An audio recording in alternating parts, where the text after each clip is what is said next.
नमस्कार विद्यार्थी मित्रांनो, माझं नाव प्रणव टेहरे आणि आपलं स्वागत आहे Nobel MPSC bye Pranab Tehre या यूट्यूब चॅनलवर. आज 1 जून 2025 ग्रुप सीचा पेपर झालेला आहे. MPSC ग्रुप सीचा संयुक्त पूर्व परीक्षा. त्याच्यातल्या आज आपण मॅथचे जे काही क्वेश्चन्स आहेत त्याचे मॅथ आणि रिजनिंग सगळ्याचंच डिस्कशन घेणार आहोत, उहापोह करणार आहोत. ठीक आहे.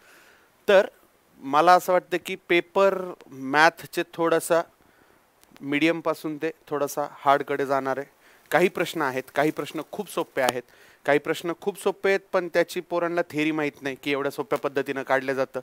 ठीक आहे. आता काही प्रश्न आहेत की ज्याच्यावर तुम्हाला नवीन कळणार आहे की बाबा ह्या गोष्टी अशा एका नवीन पद्धतीनं सोडवायच्या असतात किंवा काय. ठीक आहे. लागोपाठ मला तर असे 2-3 प्रश्न दिसलेत की ज्याच्यामध्ये तुम्ही एलिगेशन मेथड लावून आन्सर काढू शकता. ठीक आहे. काही प्रश्न तर जसेला तसे मागच्या ग्रुप बीला जो झाला होता सेम तोच प्रश्न थोडेसे व्हॅल्यूज चेंज करून वगैरे आलेला आहे. ठीक आहे. तर चला सगळ्यात पहिला प्रश्न बघूयात. क्वेश्चन नंबर 81 आहे आणि मला असं वाटतं की हा जो सेट आहे तो बी किंवा सी असावा. बी आहे. ठीक आहे. हे इथं दिलेले क्वेश्चन सेट बी आहे. त्याच्यातला आपण 81 नंबरचा प्रश्न बघणार आहोत. एका वर्गामध्ये विद्यार्थ्यांनी मिळवलेल्या मार्कांची सरासरी 13 आहे. जर 25 मुलांनी मिळवलेल्या मार्कांची सरासरी 10 असून मुलींनी मिळवलेल्या मार्कांची सरासरी 18 आहे. ठीक आहे. हा प्रश्न मुळातच एलिगेशन मेथडने सोडवायचा असतो. ठीक आहे. मी माझ्या बॅचमध्ये पोरांना नेहमी सांगत असतो. ठीक आहे. आणि जेव्हाही डिस्कशन घेतो मी तेव्हा प्रत्येक वेळेस सांगतो. म्हणजे MPSCचे विद्यार्थी असू द्या किंवा SSC CGLचे असू द्या, कोणी पण असू द्या. ठीक आहे. आत्ता जी नवीन बॅच चालू केलेली आहे SSC CGLची त्याच्यामध्ये तर ह्या सगळ्या गोष्टी त्यांना रेग्युलर झालेल्या आहेत. ठीक आहे. त्यांना नेहमी सांगत असतो की जेव्हा दोन गोष्टी एकत्र केल्या जातात, दोन वेगवेगळ्या क्वालिटीच्या गोष्टी जेव्हा एकत्र केल्या जात असतात तेव्हा एलिगेशन मेथड लावायची असते. ठीक आहे. मग असं तुम्ही ते डोके आणि पायसाठी लावू शकता, ॲव्हरेजसाठी लावू शकता, एका प्रश्नासाठी 5 मार्क आहेत आणि चुकीच्या उत्तरासाठी -2 केलेले आहेत, अशा टाईपचे जे प्रश्न आहेत त्याच्यामध्ये सुद्धा एलिगेशन मेथड लागत असते. ठीक आहे. तर हा प्रश्न सुद्धा एलिगेशन मेथडनेच सोडवायचा आहे. का? कारण की यांनी दोन वेगवेगळ्या सरासरी असणाऱ्या गोष्टी एकत्र केलेल्या आहेत. बघा, वर्गामध्ये विद्यार्थ्यांनी मिळवलेल्या मार्कांची सरासरी 13 आहे. म्हणजे सगळ्यांची ओव्हरऑल टोटल जर का केली तर सरासरी 13 निघते. ठीक आहे. त्याच्यानंतर मुलांनी मिळवलेल्या मार्कांची सरासरी इथं 10 दिलेली आहे आणि मुलींनी मिळवलेल्या मार्कांची सरासरी 18 दिलेली आहे. म्हणजे याचं लक्षात येते का तुम्हाला की 10 वाले आणि 18 वाले एकत्र करून त्यांनी 13 तयार केली आहे. ठीक आहे. ही सरासरी 10ची, ही सरासरी 18ची, अशा दोन्ही एकत्र करून 13ची सरासरी आणलेली आहे. माझ्या बॅचमध्ये मी नेहमी विद्यार्थ्यांना सांगतो चांगली क्वालिटी 18ची, भंगार क्वालिटी 10ची, दोन्ही एकत्र केल्या आणि त्यांनी मधली एक क्वालिटी तयार केली ती म्हणजे 13ची. बस मला एवढंच लिहून घ्यायचं होतं. आता ते बघूयात. थोडंसं वर सरकवतो. बघा, त्यांनी काय सांगितलंय की 10 सरासरी असणारे आणि 18 सरासरी असणारे एकत्र आणून त्यांनी 13ची सरासरी तयार केलेली आहे. ठीक आहे. चाल, 10 सरासरी असणारे जे बॉईज आहेत ते बॉईज किती आहेत आपल्याकडे? 25 बॉईज दिलेले आहेत त्यांनी. ठीक आहे. मग मी तर लिहून घेतो की बाबा 25 पोरं आहेत, बॉईज आहेत, हे बॉईज आहेत. ठीक आहे. 25 जण आहेत, त्यांची सरासरी 10 आहे. इकडे कोणीतरी गर्ल्स असतील आणि त्याच गर्ल्सचा आपल्याला नंबर विचारलेला आहे. ठीक आहे. एलिगेशन मेथडमध्ये तुम्हाला माहिती आहे की काय करायचं असतं. लक्षात घ्यायचं, एलिगेशन मेथड जेव्हा दोन गोष्टी एकत्र करून मधली एक क्वालिटी तयार करतात तेव्हा ह्या मधल्यापेक्षा एक जण छोटा असतो, एक जण मोठा असतो. ऑब्व्हियस गोष्ट आहे. अशा वेळेस तुम्हाला काय करायचं, फक्त वजाबाकी म्हणजे यांच्यातला डिफरन्स. किती डिफरन्स यांच्यामधला डिफरन्स आहे 3. ह्या दोघांमधला डिफरन्स किती आहे? 5. मला दिसतंय की हे 5च्या 5 पट आहेत. ठीक आहे. हे जे 25 आहेत हे 25 कोणाच्या 5 पट आहेत? ह्या खालच्या 5च्या 5 पट आहे. मग मी ह्या 3च्या पण इथे 5 पटच ठेवणार. म्हणजे किती असायला पाहिजे ते? 15. निघाला आन्सर तुमचं 15. ठीक आहे. एलिगेशन मेथड, दोन गोष्टी जेव्हा एकत्र केल्या जात असतात तेव्हा एलिगेशन मेथड चालू होत असते आणि एलिगेशन मेथडनी सटकन उत्तर निघत असतं काही क्षणांमध्ये. ठीक आहे. पुढचा प्रश्न बघूयात.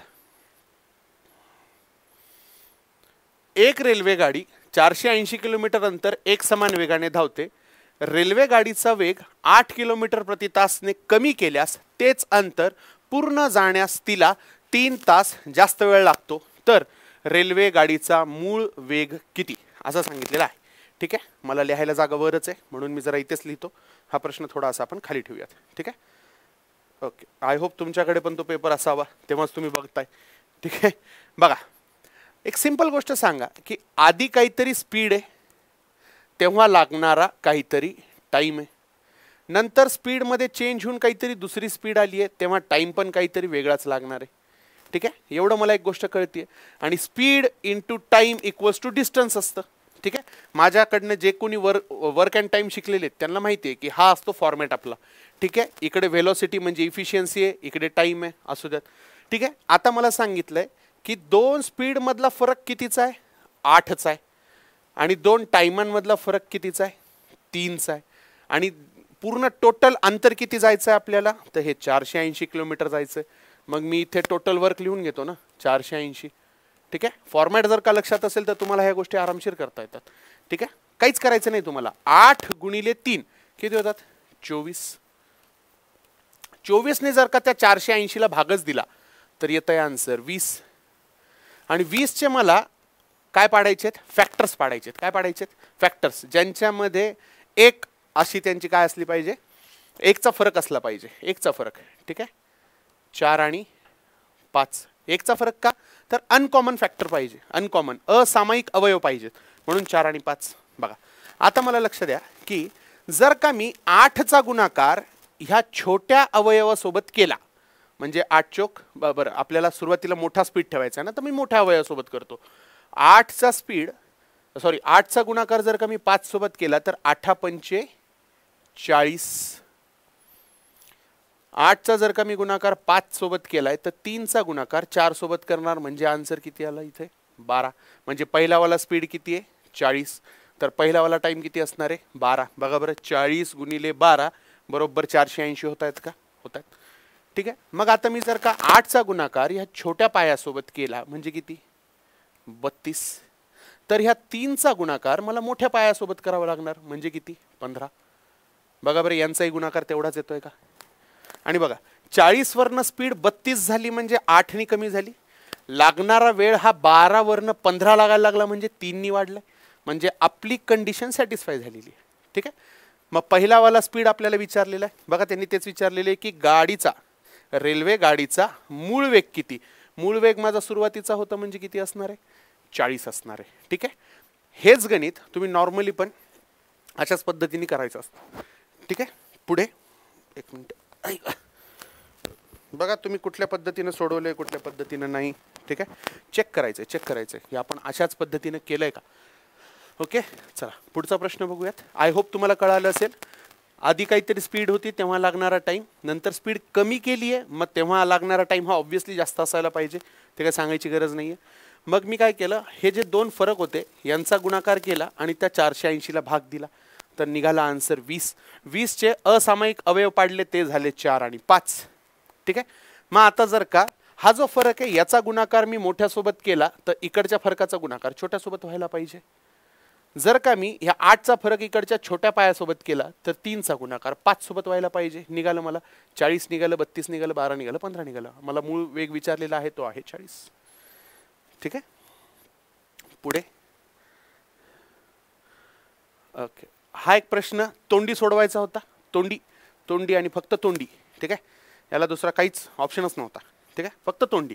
काय सांगितलंय की अरुणने एका दिवसात केलेले काम सचिनने एका दिवसात केलेल्या कामाच्या अर्धे, म्हणजे सचिन जेवढं केवढं करणार आहे त्याच्या अर्ध अरुणनी करायचंय. मग मी म्हणतो की सचिन तू 2 काम कर, मग याला सांगू की तू 1 युनिट काम कर. युनिट युनिट 1 भाग 2 भाग युनिट. ठीक आहे, तसेच सचिनने एका दिवसात केलेले काम हे राहुलने एका दिवसात केलेल्या कामाच्या अर्धे, म्हणजे सचिनचं काम अर्ध सांगतंय कोणापेक्षा, राहुलपेक्षा. म्हणजे राहुलला मी सांगतो की बाबा तू 4 युनिट काम कर. ठीक आहे, किंवा आपण नॉर्मल की बाबा हा 1 आंबा खाऊ शकतो तर हा 2 आंबा खातोय, हा 2 आंबा खातोय तर हे 4 आंबा खातोय. ठीक आहे, पुढे काय सांगितलं आपल्याला की राहुल एकटा ते काम 14 दिवसात करतो. राईट, म्हणजे 14 दिवस काम करायचंय आणि रोज राहुलने किती आंबे खायचे, 4 आंबे खायचेत. म्हणजे 4 चोक 14 चोक 56. ठीक आहे. 56 आंबे संपवलेत राहुलने एकट्याने, असं मी मानतो. मग आता पुढे काय, अरुण जो 1 खातोय, सचिन जो 2 खातोय आणि राहुल जो 4 खातोय, तिघांनी मिळून किती दिवसात ते काम करायला पाहिजे. आपल्याकडे टोटल वर्कच किती निघालेला आहे बघा इथे, time into efficiency equals to total work असतं आपल्याकडे. टोटल वर्क आपल्याकडे 56 आहे. तिघही मिळून ते 7 खातात, 7 आंबे खात असतील तर 56 ला भाग दिला 7 नी, तर आन्सर किती निघालं 8. ठीक आहे, 7 8 56. तिघं मिळून 7 खातात, 56 खायला 8 दिवस लावतील ते. खतम. हा एक प्रश्न एवढा सोपा होता. वाचता वाचता तुम्हाला त्याचा आन्सर काढायचं होतं. वाचता वाचता काय जास्त डोकं लावायचं. ठीक आहे, वाचता वाचता तुम्हाला व्हॅल्यूज पुट करायच्यात आणि आन्सर काढायचं. ठीक आहे, हा एक प्रश्न होता. विद्यार्थी याला खूप घाबरले होते. माझं म्हणणं आहे की ठीक आहे बाबा, बघता क्षणी भीती वाटू पण शकते, पण तुम्ही थोडंसं डोकं लावायचं आणि त्यांनी जे काय सांगितलं आपल्याला ते करायचं. त्यांनी काय सांगितलंय आपल्याला, त्यांनी सांगितलंय की बाबा आपल्याला पेरिमीटर विचारलाय. काय विचारलाय, पेरिमीटर. पेरिमीटर म्हणजे आउटर बॉडी, की तुमचं बाकीचं काय असू द्या, आम्हाला आउटर बॉडी सांगा किती आहे. आउटर बॉडी, आउटर बॉडी म्हणजे ही लाईन, ही लाईन, ही लाईन, अशी अशी अशी अशी अशी अशी अशी किती लाईन येते. ठीक आहे, मला एक गोष्ट लक्षात येते की मी जर का इथनं स्टार्ट केलं चालायला, ह्या पॉईंटपासून ते इथपर्यंत, तर 9 सेंटीमीटर तर मी चाललेलोच आहे. ठीक आहे, मी ड्रॉ करून घेतो म्हणजे नंतर कन्फ्युजन नको. ठीक आहे, हे इथून इतक्यात किती झालं, 9 सेंटीमीटर झालं. बरं, मग त्याच्यानंतर मी किती सेंटीमीटर चाललोय, 5 सेंटीमीटर चाललो, 5 सेंटीमीटर. ठीक आहे, मग त्याच्यानंतर मला सांगा की इथपर्यंत हे 5 आहे आणि इथून इतकंच अंतर जर का 2 दिलेलं आहे, तर मला एक गोष्ट लक्षात येते की हे अंतर 3 असायला पाहिजे. किती असायला पाहिजे, 3. बरं, इथून इतक्यात अंतर 2 आहे, तर हे पण अंतर 2च असायला पाहिजे. मग ह्या 7 पैकी जर का 2 इथेच संपला तर हा 5 असायला पाहिजे. मग आता जर का हेच प्रोजेक्शन मी खाली आणले तर बघा इथपर्यंत मला सांगा, हे इतका अंतर 3 आहे, इथून इतक्यात अंतर 2 आहे आणि इथून इतक्यात अंतर 5 आहे. म्हणजे ही खालची पट्टी पण काय झाली, 10 झाली. किती झाली, 10 झाली. ठीक आहे, बरं, मला एक सांगा, ही जर का लाईन 9 असेल, ही काय लाईन 9 आहे, तर हा हा आणि हा मिळून सुद्धा किती असायला पाहिजे, 9च असायला पाहिजे. ठीक आहे, बरं, इथून इतक्यामध्ये मला सांगितलं किती आहे, इथून इतक्यामध्ये त्यांनीच अंतर दिले, किती दिलेले, 7 दिलेले. किती आहे, 7 आहे. ठीक आहे, अजून कोणतं राहिलं का अंतर, नाही. ओके, इथून इतक्यात हे मला असं वाटतं हे 2 राहिलेले आहेत अजून. ठीक आहे, इथून इतक्यात हे 2 राहिलेले आहेत. बघा हे इतके 9 झाले, मग त्याच्यानंतर हे 5 झाले, मग त्याच्यानंतर हे खालचे 10 झाले, इकडचे हे 9 झाले, इकडचे 2 आणि इकडचे 2, 2 आणि 2 ते 4 राहिलेत आय गेस. नाही 7 तर केलेलेच आहेत ना. ठीक आहे, बरं, आता माझं काय म्हणणं आहे की 9 आणि 9 किती होतात, 18. 18 आणि 2 झाले 20, 20 आणि 10 झाले 30, 30 आणि हे मिळून 12. किती झाले बघा बरं, 9 आणि 9 18, 18 आणि 2 झाले 20, 20 आणि हे 10 30, 30 आणि हे 12 किती होतात, 30 आणि 12 42. याचा आन्सर 42 पाहिजे. ठीक आहे, निवांत शांत चित्ताने जरी तुम्ही तिथे पेपरमध्ये सोडवलात ना, तरी त्याचा आन्सर तुम्हाला निवांत काढता येणार आहे. ठीक आहे, फक्त कन्सेप्ट समजून घ्यायचे होते की पेरिमीटर म्हणजे त्यांनी काय विचारलेलं आहे आपल्याला, की फक्त आउटर बॉडी विचारलेली आहे. जशी ती मुंगी किंवा जसा तो व्यक्ती चालत जाणार आहे तसं तसं आपल्याला विचारलेलं आहे. ठीक आहे, आणि ह्याच अशा काही प्रश्नांमुळे विद्यार्थी म्हणतात की काही प्रश्न अवघड होते. ओके, हा एक प्रश्न सगळ्यांना माहिती आहे की ह्याची टक्केवारी किती निघते. ठीक आहे, एखादी वस्तू जर का तेवढ्याच फायद्याने तेवढ्याच तोट्याने जर का विकली तर तुम्हाला माहिती आहे की त्या संख्येचा वर्ग करायचा, छेदस्थानामध्ये 100 लावायचे असतात. म्हणजे इथे किती सांगितलं, 20% नफा सांगितलाय. काय सांगितलंय, 20% नफा सांगितलाय. इथं 20% तोटा सांगितलाय. आपण लगेच काय करतो, या 20चा वर्ग करतो, छेदस्थानामध्ये 100 टाकतो, म्हणजे 400/100 म्हणजेच 4%. आणि हा ऑलवेज काय असतो, तोटा असतो. ऑलवेज काय असतो, तोटा. ऑलवेज तोटा असतो. तोटा असतो, काय असतो, तोटा असतो. ठीक आहे, चालतं.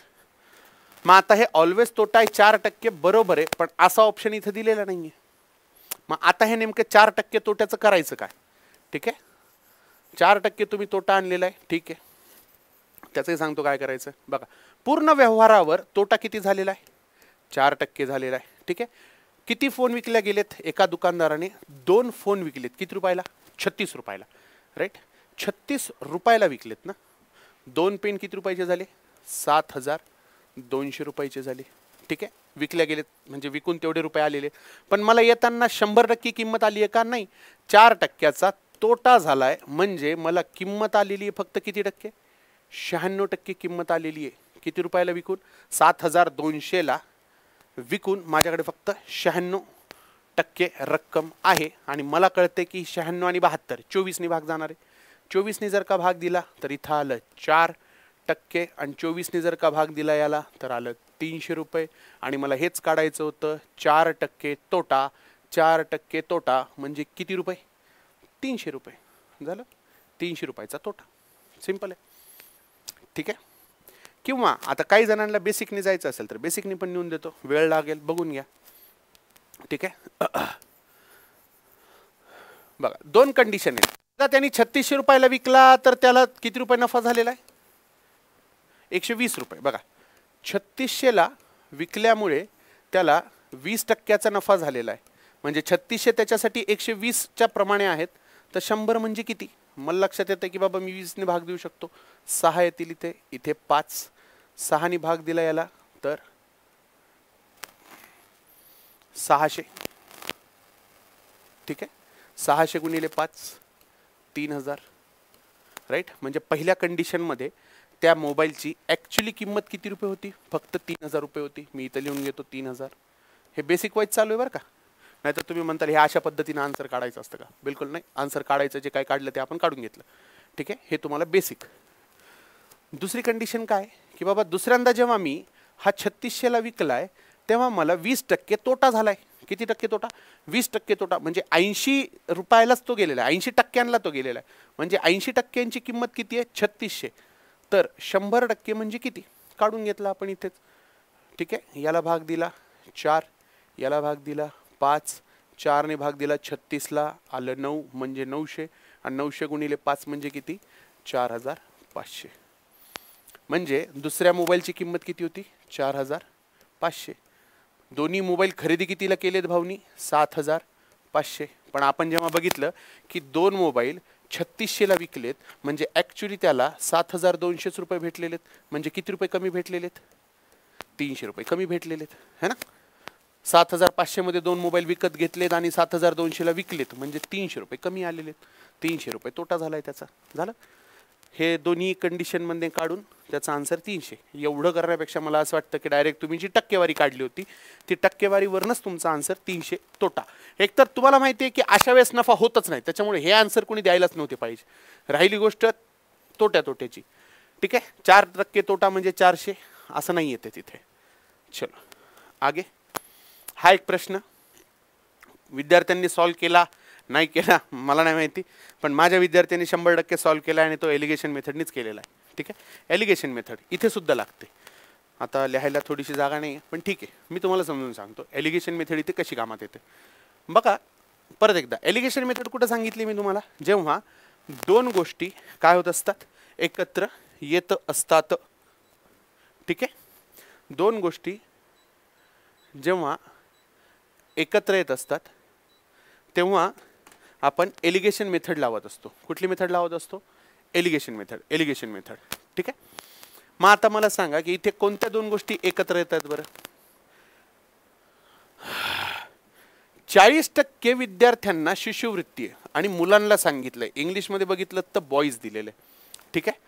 त्याच्यानंतर सांगितलंय की 50% विद्यार्थ्यांना शिष्यवृत्ती मिळाली. विद्यार्थी म्हणजे ज्याच्यामध्ये बॉईज आणि गर्ल्स हे दोन्ही पण मिक्स केलेले पाहिजे. वर्गात मुलींची एकूण टक्केवारी, आता ही शिष्यवृत्तीची आहे का? नाही, मुलींची संख्या दिली. किती दिलेली आहे? 60% असेल तर शिष्यवृत्ती मिळालेल्या मुलींची टक्केवारी किती? म्हणजे आता अशी टक्केवारी विचारली जी शिष्यवृत्तीची आहे, ठीक आहे. परत एकदा लिहून घेऊ, आपल्याला लिहायला काही प्रॉब्लेम नाही. बघा मला एक सांगा, त्यांनी सांगितलंय की हे जे बॉईज आहेत किती टक्के बॉईज आहेत? 40% बॉईजला शिष्यवृत्ती मिळाली, 40% बॉईजला. टोटल वर्गाला जेव्हा काउंट केलं तर 50% स्कॉलरशिप मिळालेली, शिष्यवृत्ती मिळालेली. किती मुलींना शिष्यवृत्ती मिळाली हे तर माहीतच नाही आपल्याला, पण आपल्याला हे सांगितलं की वर्गामध्ये मुलींची संख्या किती आहे. ठीक आहे, वर्गामध्ये मुलींची संख्या 60%, म्हणजे ऑब्व्हियसली पोरं किती पाहिजे, बॉईज किती पाहिजे, 40% पाहिजे. मग आता 60 आणि 40 लिहिण्यापेक्षा मला असं वाटतं की मी 6 आणि 4 लिहावं, है ना. 60 इथं लिहिलं, इथं 40 लिहिलं, त्याच्यापेक्षा वाईट आहे का की मी 6 आणि 4 लिहीन. बरं, 6 आणि 4 जर का मी लिहू शकतो तर मग काही प्रॉब्लेम आहे का की मी इथे 3 आणि 2 लिहू शकीन. 3 आणि 2 एवढंच लिहायचं. ठीक आहे, बरं. तुम्हाला माहिती आहे एलिगेशन मेथड, इथं 40% विद्यार्थ्यांना, मुलांना 40% मुलांना शिष्यवृत्ती आहे. इथं कोणीतरी गर्ल्स आहेत त्यांना इथं शिष्यवृत्ती आहे. यांची वजाबाकी किती येते, 10. ठीक आहे, जर का 3ला 10 म्हणलेलं आहे तर 2ला किती म्हणलं असेल बघा, एक लक्षात घ्या. 3ला जर का 10 म्हणले म्हणजे काय, 10चे 3 तुकडे पाडायचेत, राईट. 10चे किती तुकडे पाडायचे, 3 तुकडे पाडायचे. तर आपल्याला माहिती आहे एक तुकडा 3.33चा असतो. एक तुकडा जर का 3.33चा आहे तर 2 तुकडे किती असतील, 6.66चे असतील. इथपर्यंत काही त्रास नसावा, राईट. नाहीच काही जमलं तर आपलं नेहमीचं ते तिरकस गुणाकारवालं, 3 म्हणजे 10 तर 2 म्हणजे किती, करा तिरकस गुणाकार याचा, राईट. किंवा दुसरी अजून कोणती पद्धत असती की बाबा 3ला जर का 10 म्हणलंय तर 2 म्हणजे किती, मग तुम्ही करता हे 20/3 म्हणजेच किती, 6.66. बरं, मगाशीच सांगितलं की मधल्या संख्येपेक्षा एक जण लहान तर दुसरा एक जण मोठा असतो, राईट. बघ, याच्यापेक्षा हा लहान आहे तर हा अल्टिमेटली मोठाच आहे. आणि कितीनी मोठा आहे तर त्यांची 50 मध्ये हे टाकून द्यायचं, किती झाले, 56.66. आहे का ऑप्शन असा 56.66? Yes, option number 2, alligation method once again. ठीक आहे, दुसरं आहे दुसरं गणित जे एलिगेशन मेथडने आपण सोडवलंय. ठीक आहे, चल पुढं. हे तर म्हणजे जेव्हा, आता हा रिझनिंगचा पार्ट आहे, जेव्हा क्लासमध्ये कुठल्याही क्लासमध्ये, शिकवणीमध्ये, वर्गामध्ये रिझनिंगचा कॅलेंडरचा टॉपिक शिकवला जात असतो तेव्हा प्रत्येक जण विचारत असतो की बाबा 15 ऑगस्ट 1947ला कोणता वार होता. मग ते तुम्ही कोणता एक नंबर पाठ करायचा तो करा, किंवा बेसिक येशू ख्रिस्ताच्या जन्मापासून जर का तुम्ही आला असाल ते 400ला अकाउंट क्लिअर करत ते सगळं नंतर आपण ते क्लासमध्ये बघत असतो. ठीक आहे, तर प्रत्येकाला माहिती आहे की 15 ऑगस्ट ही तारीख शुक्रवारी येते. ठीक आहे, 15 ऑगस्ट 1947 ही तारीख कधी येत असती, शुक्रवारी. प्रत्येकाने काढून झालेले, प्रत्येकाला तोंडपाठ आहे. तर आपल्याला विचारली 14 ऑगस्ट तारीख, तर आपण काय ठोकायला पाहिजे, तिथे गुरुवार ठोकायला पाहिजे. ठीक आहे, ते काढण्यात आता काही मतलब नाही आहे. इकडे बघा, हा एक प्रश्न पोरांना त्याचा फॉर्म्युलाच माहीत नाही की स्फेअरचा पण काही फॉर्म्युला असतो. ठीक आहे, स्फेअरचा फॉर्म्युला जर का तुम्हाला माहीत नसेलच तर काही प्रॉब्लेम नाही आहे, आज सांगून देतो मी तुम्हाला काय असतो फॉर्म्युला त्या स्फेअरचा. त्या स्फेअरचा फॉर्म्युला लिहावं कुठं, ओके इथं लिहितो, 4/3 πr³ हा फॉर्म्युला आहे. कोणाचा, भरीव घन गोलचा. त्याचा काय काढायचा आहे आपल्याला, व्हॉल्यूम काढायचा आहे. काय काढायचा आहे, त्यांनी जर का भरीव सांगितलंय तर आपल्यालाही भरीवच ठेवावा लागेल ना. तो पोलीस भरतीवाले किंवा काही जे पोर असतात ते गोळा फेक करतात, तो वाला गोळा. ठीक आहे, ज्याची त्रिज्या किती दिलेली आहे, 30 सेंटीमीटर त्रिज्या दिलेली.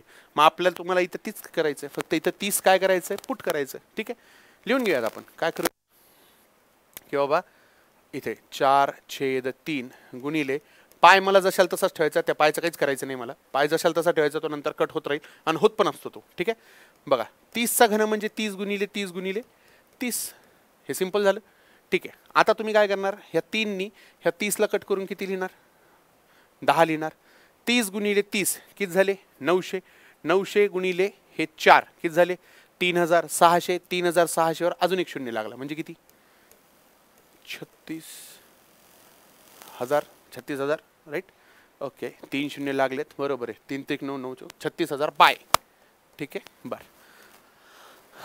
आता त्यांनी काय सांगितलेलं आहे की हे एवढं जर का तुमच्याकडे मटेरियल आहे, एवढा भरीव गोळा आहे, तर तुम्हाला त्याच्यापासून काय तयार करायची, 10 सेंटीमीटर त्रिज्या असलेली आणि 4 सेंटीमीटर उंची असणारं भरीव वृत्तिका चिती. म्हणजे वृत्तिका चिती म्हणजे काय की सिलेंडर टाईप, सिलेंडर, राईट. काही जणांच्या आता नवीनच हे बघा, हे दिस इज द सिलेंडर, ठीक आहे. हा जर का निमुळता भागावरचा जर का मी सोडला तर याला म्हणायचं तुमचा वृत्तचिती है ना. सिलेंडर हे बघा इथं पण दिलेले सिलेंडर तयार करायचं आहे. सिलेंडर कसं असतं बरं, सिलेंडर काय असतं बघा, याला ह्याच बॉटलला दाखवतो मी तुम्हाला. सिलेंडर काय असतं की खाली एक सर्कल असतो, हा सर्कल आहे, ठीक आहे. ह्या सर्कलला फक्त त्यांनी हाईट दिलेली आहे, ठीक आहे. म्हणजे वर्तुळाचं क्षेत्रफळ दिलेलं आहे आणि त्याला फक्त हाईट दिलेली आहे, एवढंच केलेलं आहे. मग मलाही तेवढंच करायचं आहे, ठीक आहे.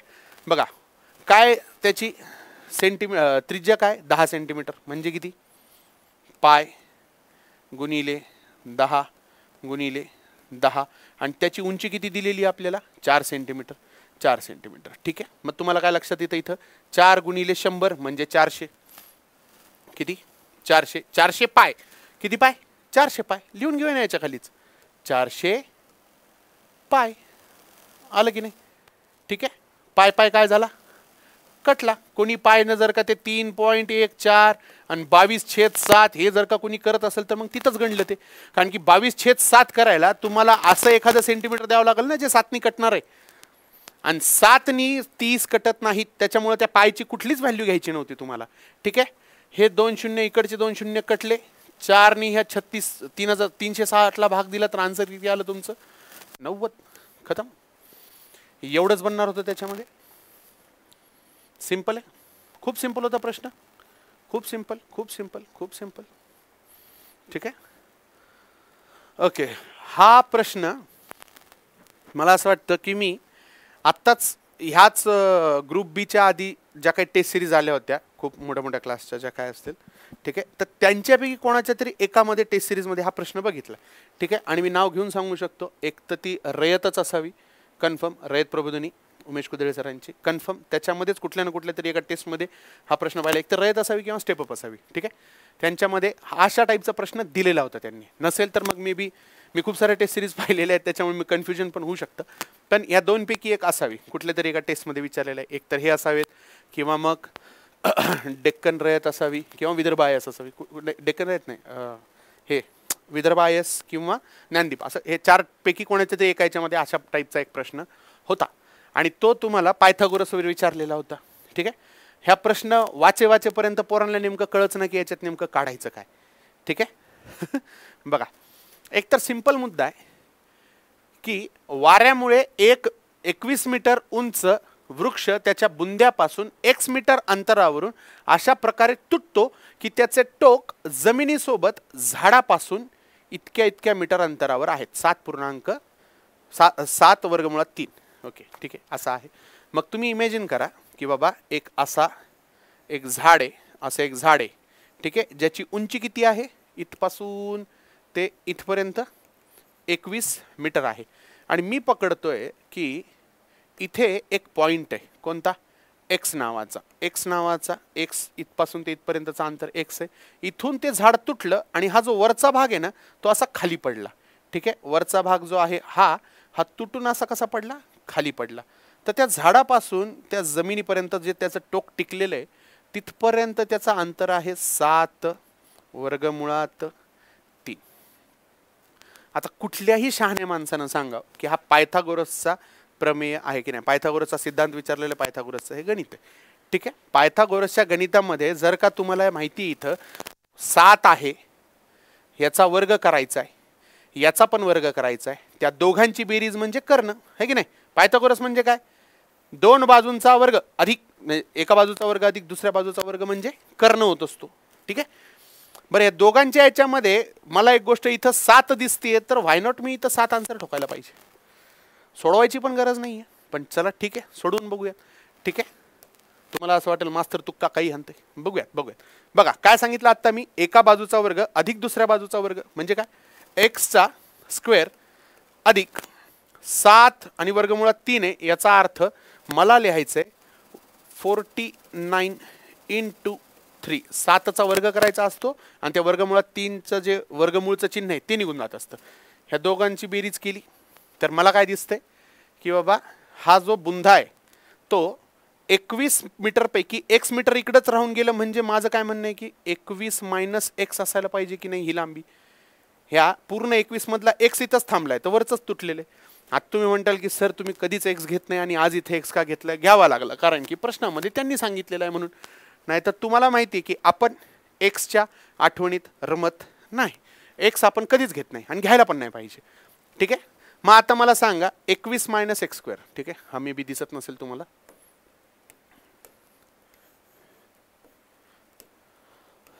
21 मायनस एक्स चा स्क्वेअर है ना, सगळ्यांचाच तर स्क्वेअर करायचा आपल्याला म्हणून त्याचा स्क्वेअर केला.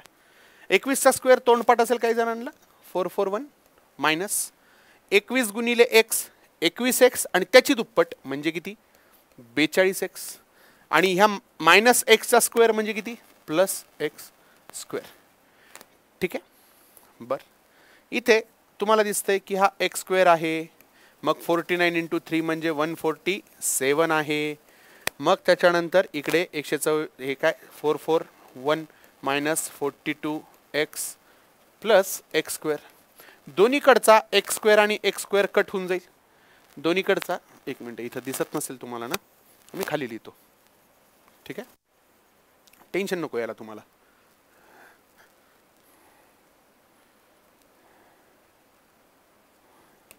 Okay, x square plus 147 equals to 441 plus plus नाही इथं minus 42 x plus x square. दोन्हीकडचा एक्स स्क्वेअर आणि एक्स स्क्वेअर कट होऊन जाणार. ठीक आहे, ही इकडचा मायनस 42 इकडे आला तर प्लस 42 एक्स. ठीक आहे, हे 441 मधनं 147 वजा होऊन जातील. ठीक आहे, किती येणार आहे इथे 441 मधनं 11 मधनं आहे काय चालू आहे करून घ्या ना इथंच, काय टेन्शन आहे. 441 मायनस 147. ठीक आहे, इथं 11 मधनं 7 गेले उरले 4, इथं हात चाले इथं झाले 5 आणि इथे झाले 5 म्हणल्यानंतर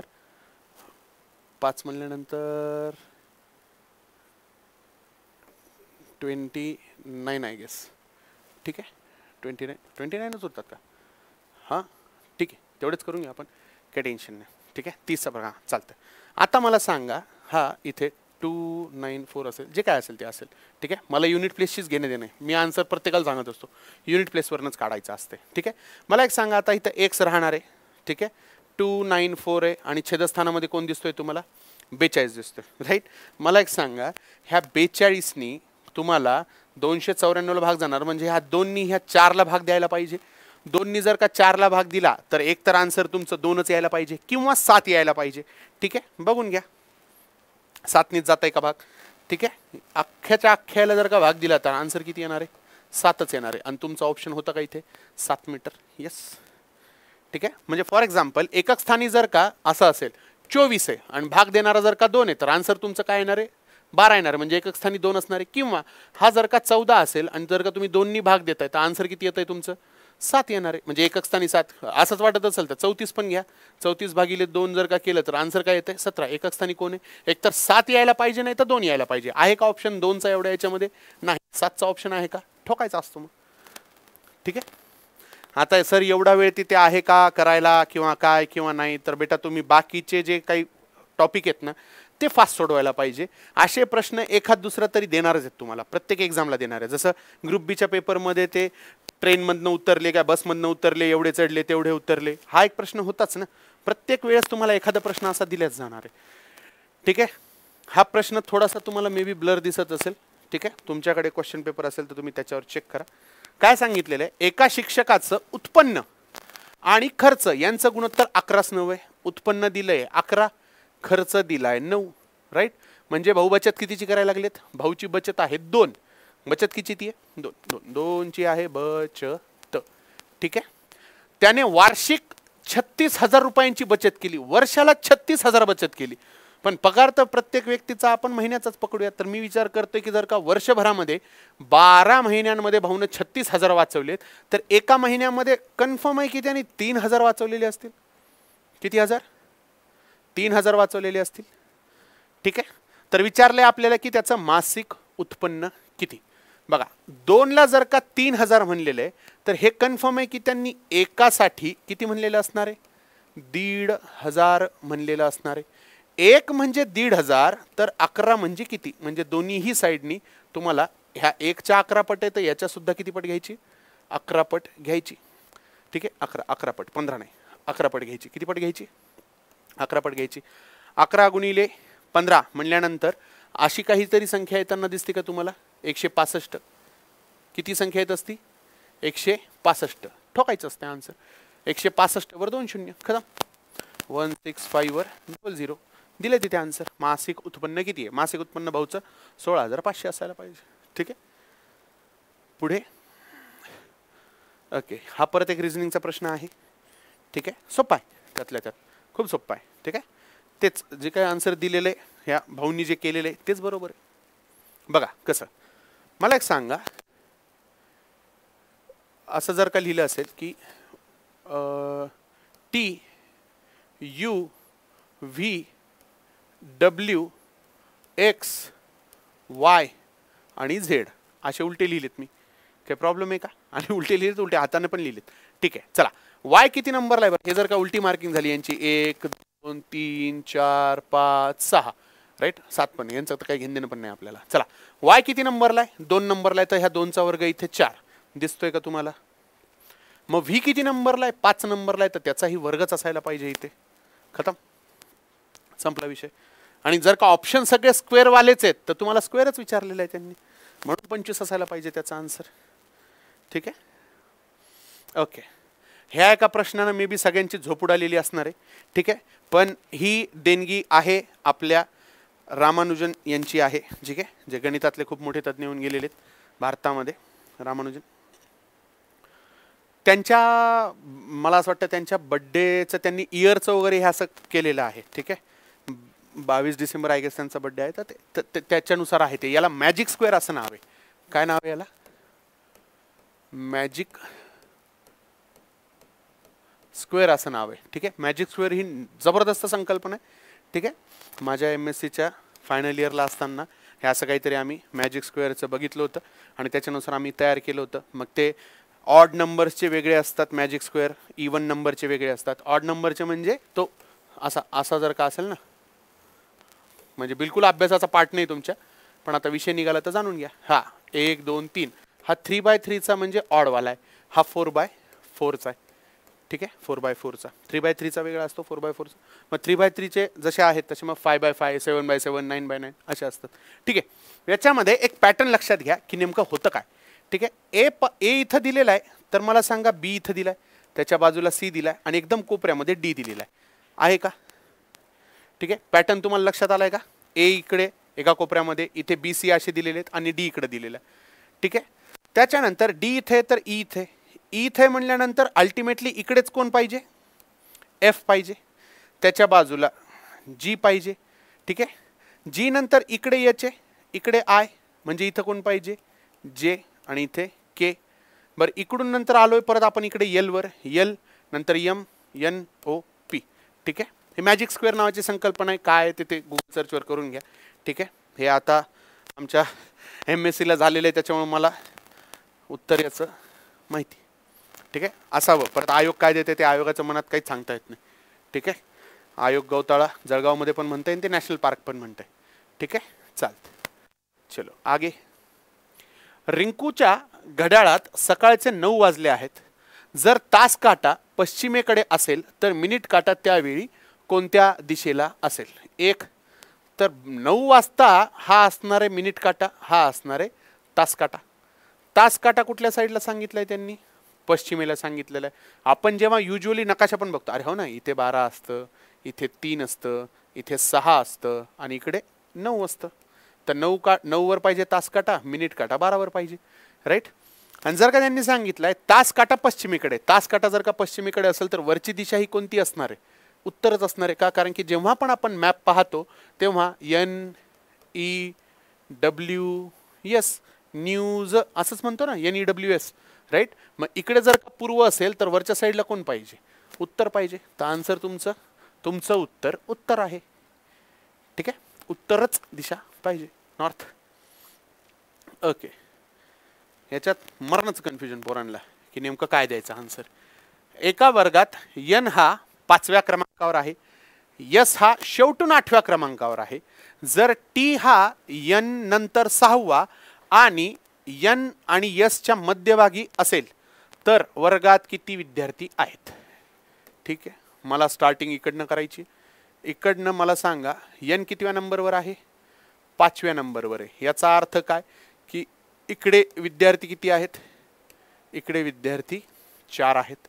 ठीक आहे, पुढे पुढे काय सांगितलंय, यस हा शेवटून 8व्या क्रमांकावर आहे. इकडून यस नावाचा व्यक्ती कितव्या क्रमांकावर आहे, 8व्या नंबरवर आहे. याचा अर्थ इकडे 7 जण बसलेले आहेत. ठीक आहे, त्याच्यानंतर जर टी हा एन नंतर 6वा आहे, 6वा म्हणजे इकडनं 1 2 3 4 5 आणि 6th नंबरला कोण बसलेला आहे, टी बसलेला आहे. कोण बसलेला आहे, टी आहे. ठीक आहे, 6वा आहे, बरोबर आहे. टी नंतर एन नंतर 6वा आहे. ठीक आहे, आणि एन आणि एसच्या मध्यभागी म्हणजे काय, ह्या दोघांमध्ये जेवढे जण आहेत तेवढेच जण त्याच्या आणि एस मध्ये पाहिजे. म्हणजे किती जण आहेत, इकडे 5 आहेत, हे इथे जर का 5 जण आहेत तर इकडे सुद्धा किती जण पाहिजे, 5च जण पाहिजे. तर वर्गात किती विद्यार्थी आहेत असं म्हणलेलं आहे. ठीक आहे, आता मला एक सांगा, हा एक व्यक्ती ज्याच्या आपण बद्दल बोलतोय, हा एक व्यक्ती आहे आणि हा एक व्यक्ती आहे. ठीक आहे, हे 3 जण तर आपल्याला भेटलेलेच आहेत. आणि आता बाकीचे विद्यार्थी किती आहेत, इथे 4 जण बसलेत, इथे 5 जण बसलेत, ह्या दोघांमध्ये 5 जण बसलेत आणि इकडची ही 7 जण बसलेत. ठीक आहे, बघा हे 3 आणि 7 झाले 10, 10 आणि हे 2, 10 आणि हे 10 आणि 10 20, 20 आणि हे 4 किती जण झाले, 24 जण झालेली आहेत.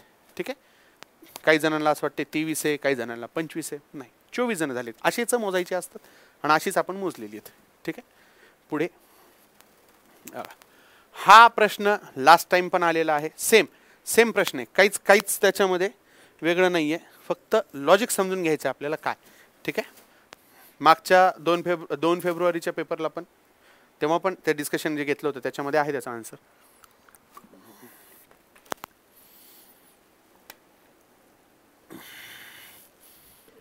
बघा काय घडतंय, साखरेच्या किमतीत 20% कपात केल्याने खरीददारास 160 किमतीमध्ये 2.5 किलो जास्त साखर मिळू शकते. म्हणजे भाऊ आधी पण जेव्हा जायचे ना पूर्ण रक्कम द्यायचे तेव्हा पण 160 रुपयाचीच साखर घेऊन येत होते, आजही 160 रुपयाचीच साखर घेऊन येतात. मग आता मला सांगा, आधीपेक्षा जर का मी रक्कम कमी केली तर ऑब्व्हियसली साखर जास्त भेटायला पाहिजे की नाही. याचा अर्थ काय की बाबा याला आपण म्हणतो ना, एक गोष्ट कमी झाली की दुसरी गोष्ट वाढते, एक गोष्ट कमी झाली की दुसरी गोष्ट वाढते. का, कारण की अल्टिमेटली गोल त्यांचं किती आहे, 160च आहे. 160 मध्येच काय तो कार्यक्रम करायचा आहे. ठीक आहे, बघा आता किंमत, साखरेची किंमत कितीने कपात केली, 20% कपात केली. 20% कपात केली याचा अर्थ काय, तुमचं डोकं बरोबर चालतं. 100ची वस्तू कितीला केली, 80 रुपयाला, राईट. मग माझं म्हणणं आहे 100ची वस्तू 80ला केली आहे तर दोघांना 20-20 न भाग द्या ना, सोपं पडतंय अजून. म्हणजे 5 रुपयाची वस्तू किती रुपयाला केली, 4 रुपयाला. हे बोलतोय आपण रकमेबद्दल. कशाबद्दल, रकमेबद्दल.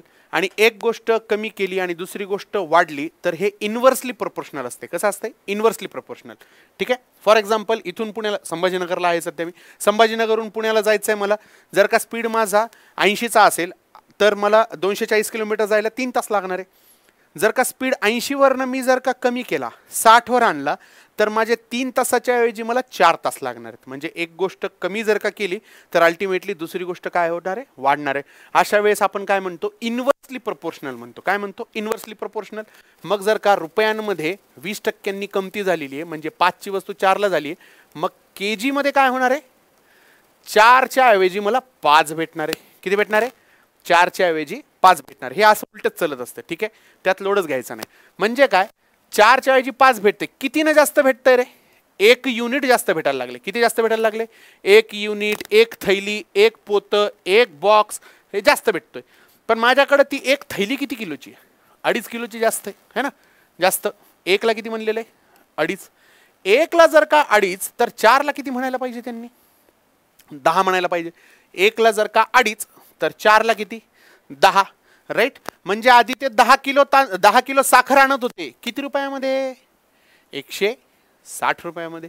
160 मध्ये जर का 10 किलो साखर असेल, बघा 160 रुपयांमध्ये जर का 10 kg साखर असेल तर त्याचे रुपये काय पाहिजे झालं हे 0 0 कट 16 रुपये प्रति केजी पर केजी पर केजी पर केजी है ना प्रति केजी विचारलंय ना 16 असायला पाहिजे आन्सर चलो पुढे ठीक आहे हे काय एका सांकेतिक भाषेमध्ये उन्नती हा शब्द 79 असा लिहिला जातो तर त्याच भाषेमध्ये उत्कर्ष हा शब्द कसा लिहिला जातो इच्छा सुद्धा नाही मला हा प्रश्न घ्यायची का कारण की मला एक सांगा तुमचे जे काय अल्फाबेट आहेत त्याच्याच तर नंबरिंगची ॲडिशन केलेली आहे त्यांनी दुसरं काय केलेलं असणार काय करणार आहेत ते आपणही तेच करून बघतो जेव्हा मला असा प्रश्न येतो हे कोडिंग डिकोडिंगचा तर तुम्ही काय करणार आहे हे यू अल्फाबेट किती नंबरला येतं एन किती नंबरला येतं हे एन किती नंबरला येतं हे ए हे टी आणि हा आय ह्या सगळ्यांची ॲडिशन करून बघा किती येत आहे 79च येत आहे मग तसा उत्कर्ष पण घेऊन बघा ठीक आहे उत्कर्ष घेऊन बघा इथं किती बरं याचं जर का तुम्हाला खूप लेंथी प्रोसिजर जर वाटत असेल काही काही विद्यार्थी काय करतात ते असं A B C D E F हे असं एम पर्यंत लिहितात नंतर इकडून एन ओ पी क्यू हे असं हे एक्स वाय आणि झेड पर्यंत हे असं लिहितात मग 1 2 26 25 24 हे असा कार्यक्रम चालू असतो त्यांचा त्याच्यामध्ये नाही जरी म्हणलं तरी किमान 1-1.5 मिनिटं जाणारच आहे तुमचं पण माझं काय म्हणणं आहे एवढं जर का करायचं नसेल तुम्हाला आणि उत्तर पण काढायचं असेल तुम्हाला तर एक सोपा शब्द लक्षात ठेवा ना सोपा शब्द लक्षात ठेवायचा कोणता शब्द माहिती आहे खूप जणांना माहिती आहे ई ज्योती कुठला ई ज्योती ई ज्योतीच का लक्षात ठेवायचा कारण की हा 5च्या पाड्यामध्ये येतो म्हणून लक्षात ठेवायचा ई किती नंबरचं आहे 5 नंबरचं अल्फाबेट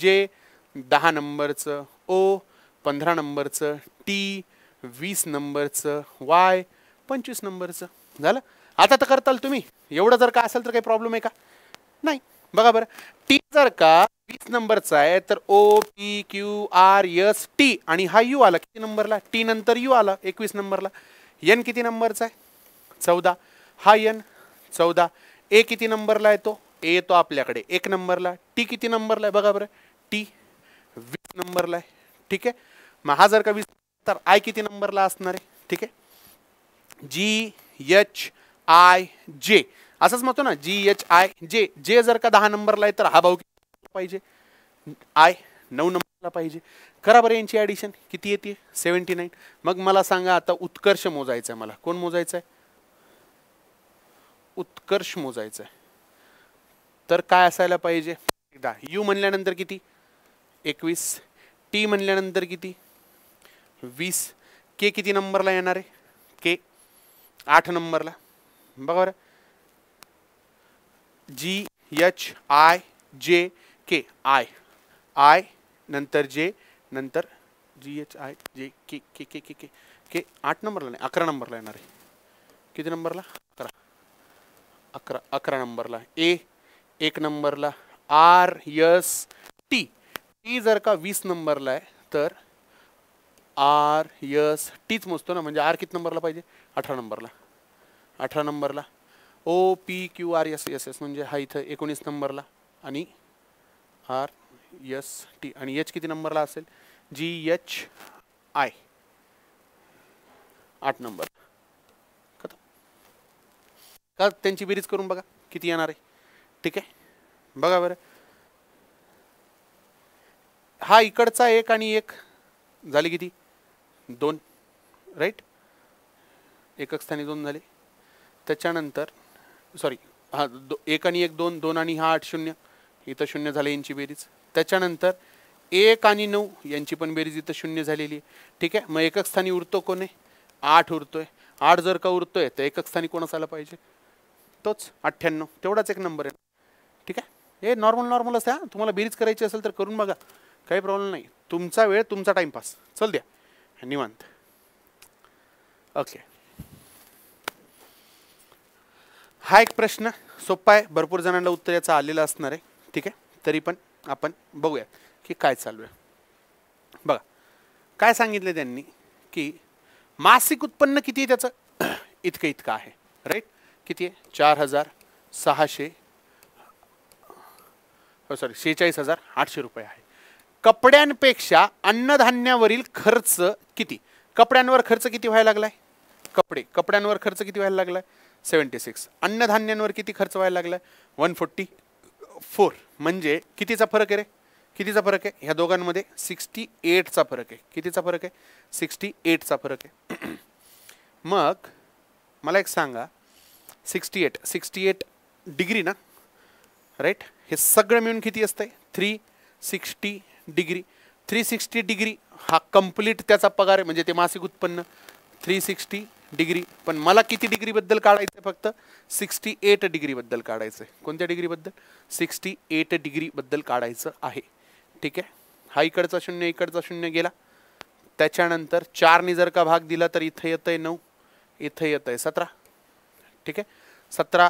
त्याच्यानंतर 9ने जर का भाग दिला यांना तर कुठपर्यंत जातंय? 9 45 आणि इथं येतंय 2. 9 2 18. म्हणजे आता 52 गुणिले तुम्हाला किती करायचे? 17 करायचे. ठीक आहे. आणि हा प्लस 0 राहणारच आहे, हा 0 राहणारच आहे. 7 2 14. म्हणजे शेवटी कोण दिसायला पाहिजे? 40 दिसायला पाहिजे. तर हे दोन ऑप्शन तर कटले. तर आता इकडं 40 आणि इकडचं 40. आता बघून घ्या काय येणार आहे ते. 17 5 850. ठीक आहे. 17 5 850 आणि 17 2 34 हे असायला पाहिजे. म्हणजे किती? 8 8 4. त्याच्यातला 4 ऑलरेडी इथे, म्हणजे फक्त कोण कोण बाकी आहे? 8 8. डन. म्हणजे ऑप्शन नंबर 1 हा असायला पाहिजे.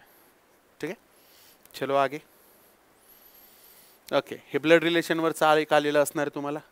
यम आणि यन हे दोघे भाऊ आहेत. ठीक आहे. आपल्याला माहिती आहे दोघंही भाऊ सांगितलेत म्हणजे दोघं मेलेत, आणि दोघंही मेलेत म्हणजे आपल्याला काय करायचंय? दोघांना पण बॉक्स द्यायचा आहे. काय द्यायचं? ब्लड रिलेशनमध्ये आपण पुरुष असेल तर बॉक्स देतो, दोघंही भावंड आहेत म्हणल्यानंतर दोघांमध्ये वजाचा साईन देतो. हे दोघंही भाऊ आहेत. क्यू आणि आर बहिणी आहेत, पण त्या दोघांचं इतर रिलेशन मला कळत नाहीये. यमचा मुलगा आरचा भाऊ आहे. बरं, यमचा कोणीतरी एक, यमचा मुलगा आहे म्हणजे नेक्स्ट जनरेशन म्हणजे खाली यायला पाहिजे. यमचा जो कोणी मुलगा आहे तो कोणाचा भाऊ आहे? आरचा भाऊ आहे. आणि आर आणि क्यू कोण आहेत? आर आणि क्यू ह्या दोघी काय आहेत? बहिणी आहेत. आपल्याला माहिती आहे जर का लेडीज असेल तर आपण पोल टाकतो. ठीक आहे. सर्कल टाकायचं, ते प्लस मायनस ते साईन भयंकर कन्फ्युजन होणार आहे ते. ठीक आहे. आता काय विचारले तर यनचे क्यू बरोबर नाते काय? तर यनला जाऊन विचारायचं, ए बाबा यन तू ह्या क्यूचा कोण आहेस? तर तो काय सांगणार आहे? मी काका आहे. बघा, हे भावंडांच्या वडिलांचा भाऊ, राईट? वडिलांचा भाऊ कोण असतो? काका. त्याला जाऊन विचारायचं तू कोण? बरोबर सांगतो तो मी कोण. ठीक आहे. चलो आता हे एक प्रश्न आहे, सिंपल प्रश्न आहे, जास्त अवघड पण नाही आहे. ठीक आहे. नॉर्मल आहे. बघा मध्ये किती दिलेलं आहे? 70. यांची बेरीज जरी केली तरी किती येते? 70च येते. किती येते? 70 येते. ठीक आहे. बघा बरं, हे 70 आणि हे 15 मिळून किती झाले? 32. 32 हां 32 आणि 18 झाले 50. 50 आणि 20 70. राईट? यांची जरी आपण बेरीज केली, यांची आणि यांची, तरी किती येणार आहे? 70च येणार आहे. तर मला आता सांगा, यांची पण बेरीज करायची आहे तर मला इथे कोणता तरी एक नंबर ठेवायचा आहे आणि मला ते काढायचं आहे युनिट डिजिटवरनं. का? कारण की प्रत्येकाचं युनिट वेगवेगळे. प्रत्येकाचं युनिट कसं आहे? वेगवेगळे. तर मला आता सांगा 6 आणि 3 किती होतील? 9. त्याच्यासोबत पण 9चीच बेरीज होणार आहे. 9 आणि 9 किती? 18. म्हणजे एकक स्थानी 8. आता याच्यामध्ये किती टाकावे म्हणजे 0 होतील? 8 मध्ये किती टाकावं म्हणजे 0 होत असतो? 2 टाकावा लागतो. कोण टाकावा लागतो? 2. मग एकक स्थानी 2 असणारा हा एकमेव ऑप्शन आहे इथं. 22. बेरीज वगैरे करून बघा, करायची असेल तर. Option number 4. Unit place, digital method, ह्या असं सगळ्या गोष्टी करायच्या असतात. ठीक आहे. हा एक प्रश्न आहे तुमच्या HCF वरचा. कशावरचा? HCF हायेस्ट कॉमन फॅक्टर वरचा प्रश्न आहे हा. ठीक आहे. बघा काय HCF नाही, LCM वरचा प्रश्न आहे हा. ठीक आहे. LCMचा लिस्ट कॉमन मल्टिपल. बघा, एका पेटीत काही आंबे आहेत, 12 मुलांना प्रत्येकी सारखे आंबे वाटले तर 8 आंबे उरतात. आणि जर 14 मुलांना सारखे आंबे वाटले तर 10 आंबे उरतात. बघा 12 मुलांना जर का काही पट्टीत दिले, म्हणजे 12च्या जर का पट्टीत दिले तर 8 आंबे उरतात. राईट? किती आंबे उरतात? 8 आंबे उरतात. मी काय म्हणतो, ह्या 8 जर का मी स्वतःच्या मनानं 4 टाकले तर परत एकदा 12 आंबे होतील की नाही? 8 मध्ये मी स्वतःच्या मनाचे 4 आंबे टाकून दिले तर 12 आंबे होतील. म्हणजे परत एकदा त्या 12 पोरांना एक आंबा मी एक्स्ट्रा देऊ शकतो. 14 मुलांना जेव्हा सारखे वाटलेत म्हणजे 14च्याच पटीत काहीतरी आंबे वाटले गेलेले आहेत तेव्हा 10 आंबे उरतात. म्हणजे मी याच्यामध्ये पण जर का 4 टाकले, माझ्या मनाने जर का मी 4 टाकले तर परत एकदा 14 आंबे तयार होतील आणि ते 14 आंबे 14 विद्यार्थ्यांना देऊ शकतो, एक एक करून देऊ शकतो. म्हणजे अशी एक संख्या कितीला कशा कशाने भाग जाणार आहे, 12नी आणि 14नी भाग जाणार आहे. अशी संख्या मला शोधायची. 12 आणि 14नी भाग जाणारी म्हणजे काय, यांचेच जर का मी फॅक्टर काढून घेतले म्हणजे काय म्हणतात त्याला, 2नी जर का या दोघांना भाग गेला तर अनकॉमन फॅक्टर यांच्यामध्ये कोण आहे, इकडचा 6, 14चा गुणाकार 6 सोबत करा नाही तर 12चा गुणाकार 7 सोबत करा. येणार किती आन्सर, 84. हे 84 केव्हा, जेव्हा मी प्रत्येकाला 4-4 देत होतो तेव्हा 84 होणार आहेत. करेक्ट आहे. 84 केव्हा होतील, जेव्हा मी प्रत्येकाला 4-4 दिले तर. आणि जर का हे 84 मधनं मी माझेच जर का 4 काढून घेतले तर आन्सर किती यायला पाहिजे, 80. बघा बरं, 12 पोरांना आपल्याला 80 आंबे वाटायचे तर बारसख 72 आंबे देऊ शकतो. प्रत्येकाला 6-6 करून बारसख 72 आंबे देऊ शकतो. उरणार किती आहेत आंबे, 80 पैकी 72 निघून गेले, 8 आंबे उरतील. ठीक आहे. आणि जर का हेच 80 आंबे मला जर का 14 पोरांना द्यायचे असतील तर 14 पंचे 70 आंबे संपून जातील. 14 पोरांमध्ये उरले किती आंबे, परत 10 आंबे उरले. जर का माझ्या पेटीमध्ये 80 आंबे असतील तर आय होप तुम्हाला कळालं असेल की मला काय सांगायचं आहे आणि हे गोष्टी कशा चालतात. ठीक आहे. यावेळेसचा व्हिडिओ 1 तासाचा, बापरे एवढा वेळ तर आपला पेपर नव्हता. पण आता ते समजून सांगायचं म्हणल्यानंतर ऑप्शन नाही आहे, करावंच लागणार आहे, करावंच लागणार आहे. ठीक आहे, 100%. आणि लास्ट टाईम पोरांनी, तेव्हा तर लाईव्ह सेशन होतं, तेव्हा पोरांनी डिमांड केली की सर पॉलिटीच्या प्रश्नांचं पण तुम्ही डिस्कशन घ्या वगैरे.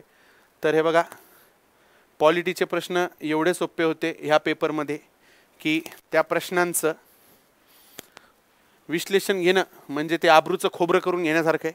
कारण की एवढे सोपे प्रश्न आहेत म्हणल्यानंतर त्याचं काय विश्लेषण घेणार ना, एखादा तर प्रश्न असा अवघड पाहिजे. ठीक आहे. तरी पण आता तुमची डिमांडच होती लास्ट टाइम तर मी सांगून देतो बाबा, कोणी नाराज नको व्हायला. ठीक आहे. एक तर तो माझा सब्जेक्ट नाही आहे, म्हणजे युजली मी ऑनलाईन प्लॅटफॉर्मवर बघतो पण मी माझ्या कंबाईनच्या मेंटरशिपमध्ये सगळेच विषय घेतो. ठीक आहे, सायन्स आणि करंट सोडून. चलो, एका भारतीय संविधानाच्या कलम 165च्या संदर्भात राज्य सरकारचा कायदेशीर सल्लागार कोण असतो माहिती आहे आपल्याला, महाधिवक्ता असतो, ॲडव्होकेट जनरल असतो, ॲडव्होकेट जनरल. ठीक आहे. त्याच्यानंतर 73व्या घटनादुरुस्ती कायद्याने भारतातील ग्रामीण भागासाठी पंचायत राज व्यवस्थेबाबत घटनेत 9 समाविष्ट केला, माहिती आहे केले. 73वी घटनादुरुस्ती म्हणल्यानंतर भाग 9 आहे, परिशिष्ट 11 आहे, त्यात 29 कामे आहेत आणि ते पण 243G आहे. हे सगळं माहिती आहे तुम्हाला. ठीक आहे. 74व्या घटनादुरुस्तीने नवीन भाग 9A जोडण्यात आला, बरोबर आहे. सोबत परिशिष्ट 12 जोडण्यात आलं, ज्याच्यामध्ये 18 कामे दिलेली आहेत. 18 कामांची लिस्ट आहे ना. आणि आर्टिकल 243W. पोरांना कसं लक्षात ठेवायला सांगितलं मी, सगळ्या माहिती पोरांना. W ग्रेट वर्क, वर्क म्हणजे काय, कामे. लक्षात ठेवायचं ग्रेट वर्क, हे अल्फाबेट्स पाठ करून घ्यायचे तिथं तिथल्या तिथं. ठीक आहे. चलो आगे. सर्वोच्च न्यायालयाच्या मुख्यतर न्यायाधीशांच्या संख्येत वाढ करण्यासाठी संसदेतील ठराव कोणत्या मंजूर करावा लागतो. अद्याप जर का तुम्ही मला एक सांगा, घटना दुरुस्ती कधी ऐकली आहे का की बाबा अशी घटना दुरुस्ती केली आणि आपण सर्वोच्च न्यायालयाच्या बेंच जो आहे 30+1 1+33 ते आपण घटना दुरुस्तीने वाढवले नाही. नॉर्मल एक कायदा करावा लागतो, कायदा नॉर्मल कायदा करावा लागतो, त्या कायद्यानं वाढवल्या जाते. म्हणजे एक तर मुळात ठराव पास करायचा आहे म्हणल्यानंतर ते घटना दुरुस्ती तर नाही राहत. ठीक आहे. घटना दुरुस्ती तर नाही आहे, मग ते साधं बहुमत असायला पाहिजे. ठीक आहे. साधं बहुमत पाहिजे, साधं बहुमत. ठीक आहे. तुम्ही लक्ष्मीकांत चेक करून घ्या, तुम्ही कॉन्स्टिट्यूशन चेक करून घ्या, गुगल सर्च करून घ्या, काय करायचं ते करा. ठीक आहे. पण मला तरी असं वाटतं की त्याचं साधे बहुमत असंच पाहिजे.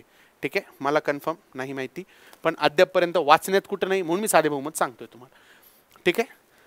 भारतीय राष्ट्रपतींच्या संदर्भात खालीलपैकी कोणते विधान बरोबर आहे. भारतीय राज्यघटनेच्या कलम 58 मध्ये राष्ट्रपती पदाचे साठीचे वर्णन केलेले आहेत.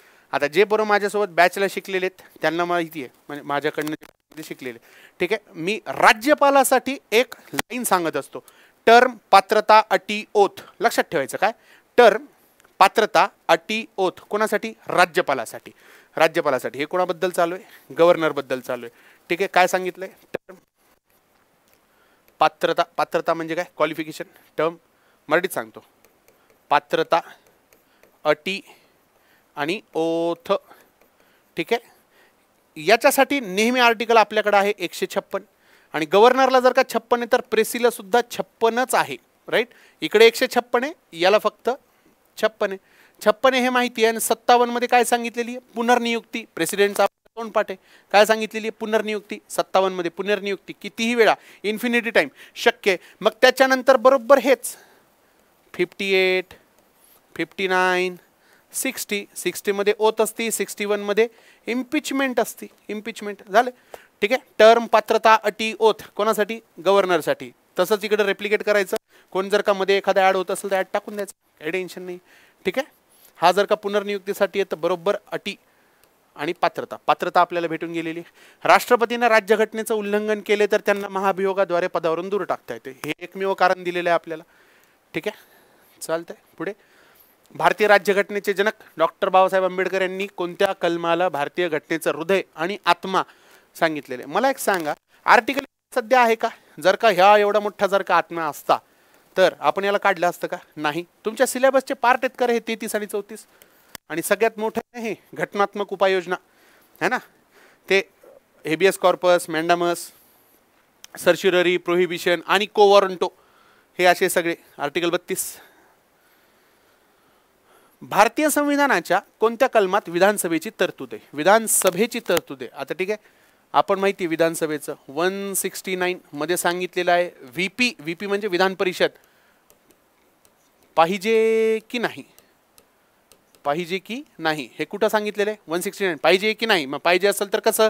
तर तुम्ही तुमच्या विधानसभेमधनं स्पेशल मेजॉरिटी घ्या, पार्लमेंटमधनं मेजॉरिटी घ्या, आणि तुम्हाला व्हीपी पाहिजे असेल, विधान परिषद पाहिजे असेल तर घेऊन टाका. आहे ती विधानसभे परिषद काढून टाकायची असेल तर सेम प्रोसिजर, विधानसभेमधनं स्पेशल मेजॉरिटी आणि पार्लमेंटमधनं सिंपल मेजॉरिटी, खतम. कारण की पार्लमेंट कशाला स्पेशल मेजॉरिटी करत बसेल? ते म्हणाल तुमचा विषय, तुमचं तुम्ही बघा. आम्ही तर साध्या बहुमतानं काढून टाकू त्याला, किंवा साध्या बहुमतानं तुम्हाला देऊन टाकू, ठीक आहे. त्याच्यानंतर लगेच 170 मध्ये कोणाबद्दल बोललेले? व्हीएसची संरचना, ठीक आहे. मग कोणत्या कलमामध्ये विधानसभा सांगितलेली आहे? आर्टिकल 170. 171 मध्ये व्हीपीची संरचना सांगितलेली आहे, ठीक आहे. म्हणून आर्टिकल 170. चल पुढे. कोणत्या अनुसूचीमध्ये केंद्र आणि राज्यांमधील अधिकारांच्या विभाजनाशी संबंधित आहे? माहिती आहे आपल्याला. परिशिष्ट 7 शेड्यूल 7. 3 लिस्ट दिलेल्या आहेत ना.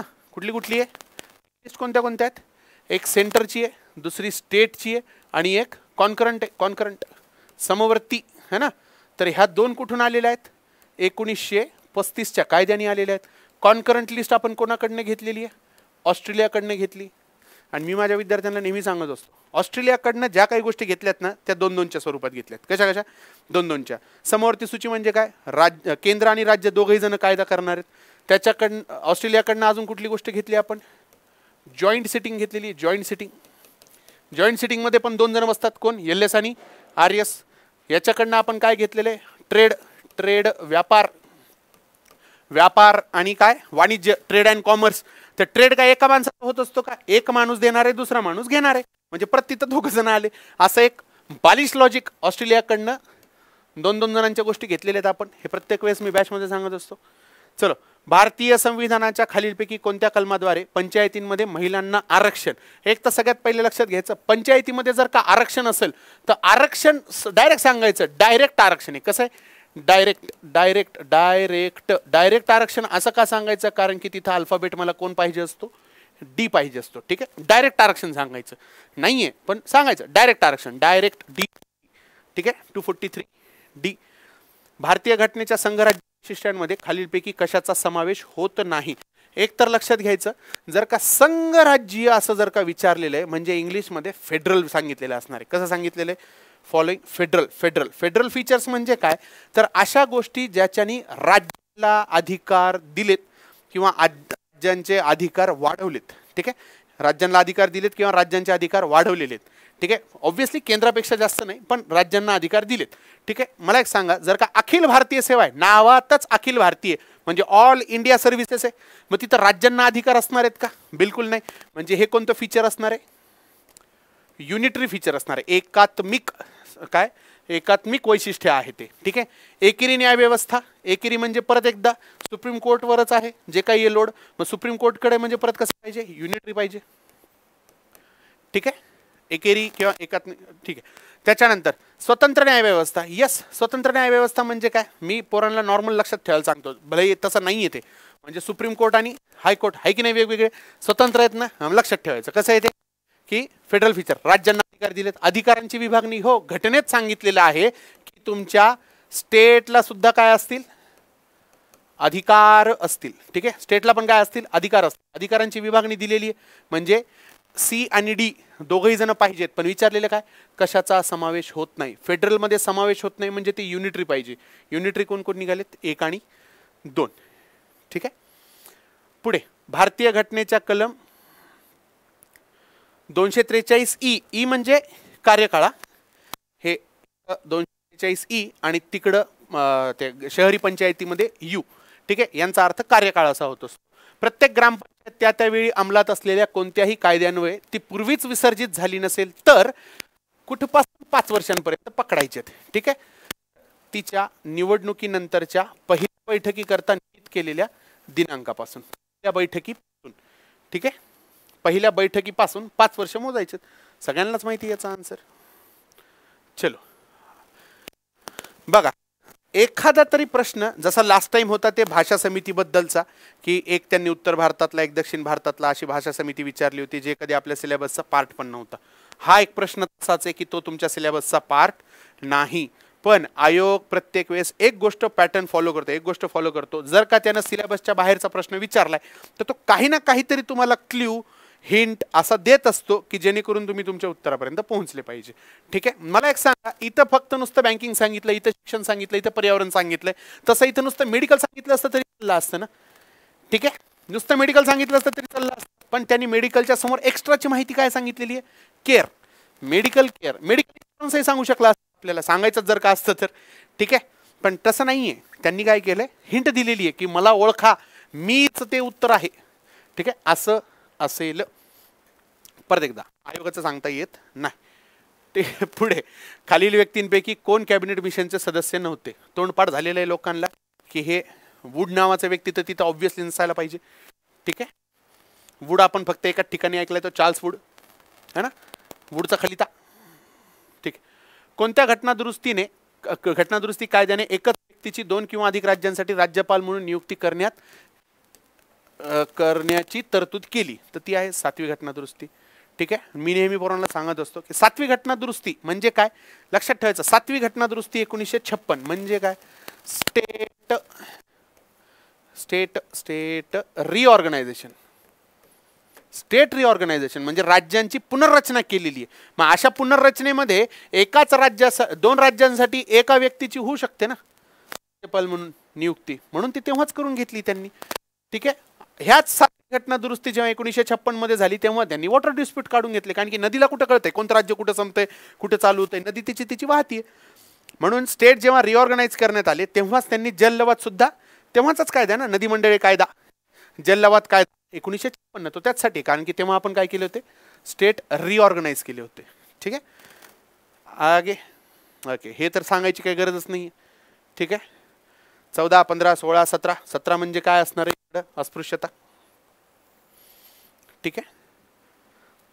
डीचं 3, एकमेव ऑप्शन, लोकांचा वेळ वाचला, लोक घरी, उत्तर टाकून. ठीक आहे. बाकीचे तर काय तोंडपाठ आहेत ते, म्हणजे पॉलिटीचा अभ्यास करते आणि हे नसेल तर मग त्यानं सोडलेलं बरं सगळं. ठीक आहे. चला, भारतीय राज्यघटनेच्या उद्देशिकेमध्ये समाजवादी आणि धर्मनिरपेक्ष कधी आलेले आहेत, 42वी घटना दुरुस्ती.